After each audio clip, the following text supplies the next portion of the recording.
RK வாங்கப்பட்ட தீர்ப்புங்கிற அந்த பிரயோகத்தை use பண்ணா கரெக்டா இருக்காதுன்னு நினைக்கிறேன்.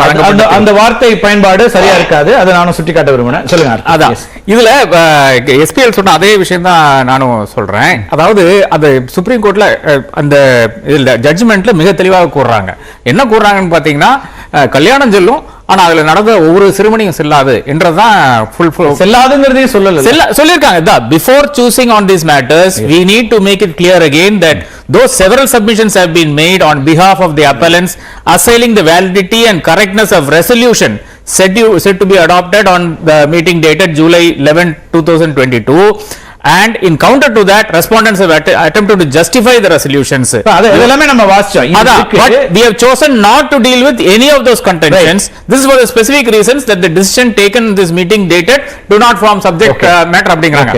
அப்ப கல்யாணம் சொல்லும். அதாவது இல்ல, அதுக்குள்ள நாங்க தலையிட விரும்பல, அதை நாங்க கவனிக்க விரும்பலங்கிறது மூலமா அப்ப அந்த தீர்மானங்களை அவங்க வந்து நிராகரிக்கவும் இல்ல அஜிடேட் பண்ணலாம்ங்கறாங்க. மறுபடியும் நீங்க கோர்ட்டுக்கு போலாங்க. இன்னைக்கு இருக்கிற கண்டிஷன் நம்ம ஸ்டேட்டஸ் கோ பேசுவோம் சார். இன்னைக்கு ஸ்டேட்டஸ் கோல இன்னைக்கு இருக்கிற நிலைமையில சுப்ரீம் கோர்ட் எதிர்க்கலையாத இல்ல. இன்னைக்கு சுப்ரீம் கோர்ட் வந்து தெளிவாக ஒருங்கிணையான பகுதிங்க சார்.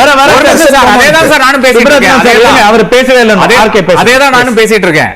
அதாவது எப்போ வந்து நீ இன்டர்ம் ஜெனரல் செக்ரட்டரியாக நாங்க ஒத்துக்கொள்கிறோம் என்று அந்த வாசகம் இல்லைன்னு சொன்னா கூட எஃபெக்டிவ்லி என்ன, நான் தான் இன்னைக்கு எழுதியிருக்கேன், எஃபெக்டிவ்லி கண்ட்ரோல் வந்து அதிமுக கண்ட்ரோல் வந்து எடப்பாடியிடம் கொடுக்கிறார்கள். அதே நேரத்தில் வந்து ரெசல்யூஷன்ஸ் பத்தி எங்களுக்கு கருத்து இல்லை என்று கூறுகிறார்கள். அது வந்து ரெசல்யூஷன் அக்செப்ட் பண்றது. இன்னைக்கு வந்து நீங்க தொடர்ச்சியா என்ன சொல்லிட்டு இருந்தாங்க, அணி அப்படின்னா இன்னைக்கு அவர் பொலிட்டிக்கலி சொல்றாரு. பேசும்போது 4 அணிகள் அப்படிலாம் சொன்னாங்க. அதெல்லாம் இல்ல, ஒரே அணிங்கிறது இன்னைக்கு நீதிமன்றம் உறுதி செய்திருக்கிறது. ஒரே கட்சி என்னுடைய தலைமையில அப்படிங்கிறது இன்னைக்கு உறுதி செய்யப்பட்டிருக்கிறது. அப்படிங்கிறது இன்னைக்கு பொலிட்டிக் அந்த பாயிண்ட். அது ஃபைனலா அது இல்லன்றத நம்ம சொல்ல இல்ல. இப்போ வந்து அந்த மீட்டிங் செல்லும், ஆனா அந்த மீட்டிங்ல எடுத்த ரெசல்யூஷன் செல்லாதுன்னு சொன்னா அதுல தான் இன்டர்ம் ஜெனரல் செக்ரட்டரி அந்த ரெசல்யூஷன் கூட நீங்க புரிஞ்சுக்கோங்க. கார்த்திகேயன் இந்த பொதுக்குழு செல்லும்னு சொல்ற போது எடப்பாடியை சட்ட ரீதியா ஒரு வலு சேர்க்குது நம்ம ஒத்துக்கலாம். எந்த பொதுக்குழு தெரியுமா? ஜூலை 11 கூடிய பொதுக்குழு. அந்த பொதுக்குழு எப்படி கூட்டப்பட்டது தெரியுமா? எடப்பாடியா கூட்டப்பட்ட பொதுக்குழு அல்ல. தலைமை கழக நிர்வாகிகளால் அழைப்பு விடுக்கப்பட்டு தமிழ்மகன் விஷயம் தலைமையில் கூடிய பொதுக்குழு. அதை முதல்ல புரிஞ்சுக்கோங்க. அந்த பொதுக்குழு செல்லும்னா அங்க எடப்பாடிக்கு இடமே இல்லை. அதனாலதான் சொன்னேன், கட்சி இன்னைக்கு அரசியல் ரீதியாக எடப்பாடி கிட்டதான் இருக்கு.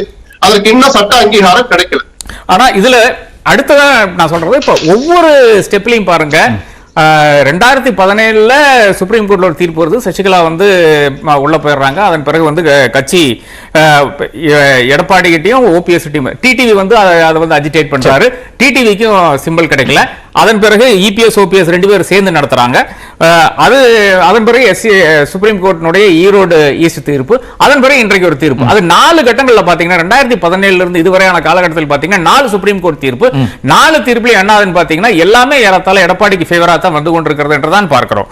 இது நான் வந்து முன்னாடியே சொல்லியிருக்கேன், எடப்பாடி கிட்ட தான் கட்சி இருக்கிறது. நிச்சயமாக என்னை பொறுத்தவரை எடப்பாடி தான் அதிமுகவினுடைய தலைவராக நான் ஏற்றுக்கொள்வேன். ஏனென்றால் 2500 மேல வந்து மெம்பர்ஸ் இருக்கிறாங்க. அதே மாதிரி எம்எல்ஏஸ் ஆனாலும் சரி, எம்பிஸ் ஆனாலும் சரி, என்ன நம்பர்ஸ் வச்சு பார்த்தாலும் நிச்சயமாக எடப்பாடி கிட்ட தான் இருக்கணும். ஆனா இதுல லீகல் பாயிண்ட் ஒன்னு இருக்கு இல்லையா, அது வந்து எப்படி கூட்டப்பட்டதுன்றது ஆரம்பிச்சு அதன் பிறகு வந்து அந்த கொஸ்டினுக்குள்ள நாங்க போக வேண்டாம் என்று ஒரு சுப்ரீம் கோர்ட் சொல்லும் போது அங்கதான் பிரச்சனை ஆகுதுன்னு நான் பாக்குறேன். அதாவது நீங்க கூட்டின ஜெனரல் என்ன ஆப்ஷன்ஸ் இருக்குன்னு நினைக்கிறீங்க? இப்ப ஓபிஎஸ் அணியில இருந்து இப்போ வரைக்கும் அதிகாரப்பூர்வமான அறிக்கை இன்னும் வரல. அறிக்கை வெளியிட போறோம். அதற்கே இன்னும் அவங்க வந்து சட்ட ரீதியான ஆய்வுகளை எல்லாம் மேற்கொள்ளக்கூடிய இடம் தானே இருக்கு. அப்படி அவங்களுக்கு வந்து இதை இமீடியட்டா ரிஜெக்ட் பண்ணக்கூடிய இடம் அப்படின்னு எங்க பார்க்க வேண்டியிருக்கு? இன்டர்ம் ஜெனரல் செக்ரட்டரி என்று வந்திருக்கு இல்லையா, அந்த இன்டர்ம் ஜெனரல் செக்ரட்டரி ஒரு ரெசல்யூஷன் மூலமா தான் வருது. நீங்க வந்து ரெசல்யூஷன் அஜிடேட் பண்ணலாம் என்று சொன்னீங்கன்னா அதையும் சேர்த்து தானே நாங்க பேச வேணும்னு சொல்லிட்டு நிச்சயமாக ஒன்னொரு அதை எங்க போய் அவங்க அஜிடேட் பண்ண முடியும்? எங்க அது அப்ஜெக்ட் சிவில் சூட் இருந்து இவங்க சொல்றாங்க. பட் இதுலயே கியூரேட்டிவ் பெட்டிஷன்ல இருந்து நீங்க ஆரம்பிக்கலாம். நீங்க எங்க வேணா ஆரம்பிக்கலாம். இல்லனா ஒரு டிவிஷன் பெஞ்ச் அடுத்த பெஞ்சுக்கு கூட போலாம். இது ஓபிஎஸ்க்கு கம்ப்ளீட்லி டோர்ஸ் க்ளோஸ் கிடையாது. ஆனா இந்த தேர்தலுக்கு முக்கியமான ஒரு தீர்ப்பாக பார்க்கிறேன். நிச்சயமாக ஈரோடிஸ்ல நாம இன்னைக்கு காட்சிகளை பார்த்தோம். எல்லாரும் வந்து அவ்வளவு ஒரு புத்துணர்வு இருந்தது அதிமுக கேம்ப்ல. முதல்வர் இன்னைக்கு அங்க இருக்கிறாரு. அப்ப அது அவர் எப்படி கையாள்வார் என்ற அந்த கேள்வியும் இருக்கிறது. ஆனா நிச்சயமாக அதிமுக ஷார்ட் அண்ட் ஆர்ம் தான் சொல்ல முடியும். 2 அதாவது ஈரோடு ஈஸ்ட் தேர்தல் அறிவித்த பிறகு 2 தீர்ப்புகளும் அதிமுகவுக்கு சாதகமாக, குறிப்பாக எடப்பாடி பழனிசாமி அவர்களுக்கு தான் வந்திருக்குது. அதான் எடப்பாடி பழனிசாமி அவருடைய பொலிட்டிக்கல் ஸ்டாண்ட் சரி அப்படிங்கிற மாதிரியான விஷயமா தான் வருது. அப்போ ரெட்டலே அவருக்கு தான் கொடுத்திருக்காங்க. இப்ப இந்த தீர்ப்பும் அவங்களுக்கு ஒரு மாரல் பூஸ்டா அங்க களத்துல இருக்கா அப்படின்னு. ஆமா, அது எல்லா இடத்துலயும் கேவியட் போடுற மாதிரி தானே இந்த ரெட்டலை வந்து இந்த தேர்தலுக்கு மட்டும் தான் என்று கூறுகிறார்கள். அதன் பிறகு அதுல ஒரு இடையீட்டு மனுல வந்தது தேர்தலுக்கான ஒரு நடைமுறை. அப்ப அந்த தேர்தல் வரைக்கும் அவங்க சொல்றாங்க, இந்த தேர்தலுக்கு சொல்றாங்க. அதே மாதிரி தேர்தல் ஆணையம் இன்னைக்கு இந்த தேர்தல் ஆணைய முடிவின்படி ரெட்டலை யார்கிட்ட இருக்கப்போ இன்னைக்கு வந்து எடப்பாடி கிட்ட தான் இருக்கு. அப்ப அதான விக்டரி. அது தேர்தல் ஆணையம் தான் அது சொல்லணும். நிச்சயமாக இந்த தேர்தலுக்காக நீதிமன்றத்தினுடைய தீர்ப்பு வந்துருச்சு, அட்வான்டேஜ் பொசிஷன் அவர்கிட்ட ரெட்டைல இருக்குன்னா அதுல என்ன சிக்கல் வருதுன்றீங்க? அப்ப திரும்ப தேர்தல் ஆணையம் ரெசல்யூஷன்ஸ், அந்த ரெசல்யூஷன்ஸ் எல்லாம் நீங்க மறுபடியும் அஜிடேட் பண்ணலாம்னு வருது இல்லையா? அது ஒண்ணு. இரண்டாவதாக